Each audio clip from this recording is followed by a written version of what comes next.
Thursday's Democratic presidential debate in Houston confirmed what we already knew: Beto O'Rourke needs to sit down, face reality, and drop out. For the beginning of his presidential campaign, O'Rourke has come across as smug rather than substantive.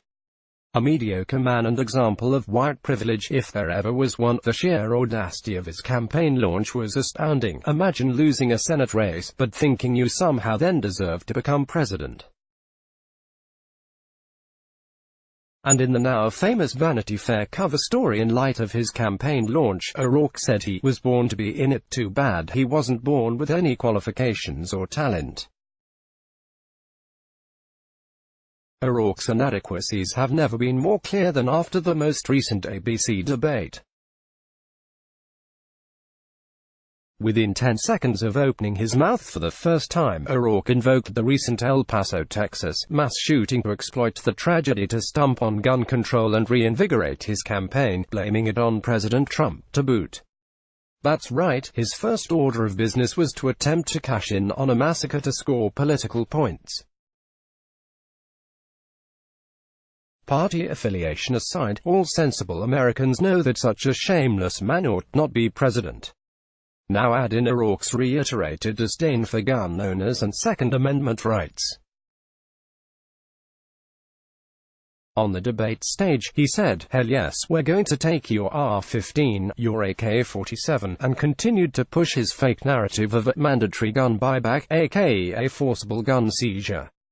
When an A.B.C. moderator asked O'Rourke, "Why are you the most qualified candidate to address the political divide?" he immediately pivoted back to the El Paso shooting and said that President Trump poses a mortal threat to people of color all across this country. Beto O'Rourke, "We have a white supremacist in the White House and he poses a mortal threat to people of color all across this country." Then he basically called America a racist country, saying that the true start of the country was August 20, 1619, when the first slave was brought here. O'Rourke promised to sign a reparations bill to address this, because there's nothing less divisive than reparations, supported by less than a third of the country. We get it. As a straight white dude in the Democratic Party of 2019, a certain amount of pandering is required. O'Rourke's hands are basically tied. But this guy is obviously not capable of being a unifying president in any way, shape, or form, and it's time for him to give it a rest. Remember, in the lead-up to the debate, O'Rourke was averaging less than 3% in the polls. Voters just aren't drawn to a mediocre white dude who thinks standing on a table is a personality, especially when it's paired with radical policy, divisive rhetoric, and obnoxious grandstanding. It doesn't look like any of this is getting better. O'Rourke once again resorted to speaking his broken Spanish on the debate stage in a gross attempt to pander to Hispanic voters who he offensively assumes can't understand English.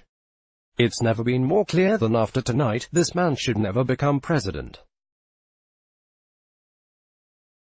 Let's just hope O'Rourke finally puts this joke to bed and stops subjecting us all to his midlife crisis of a campaign.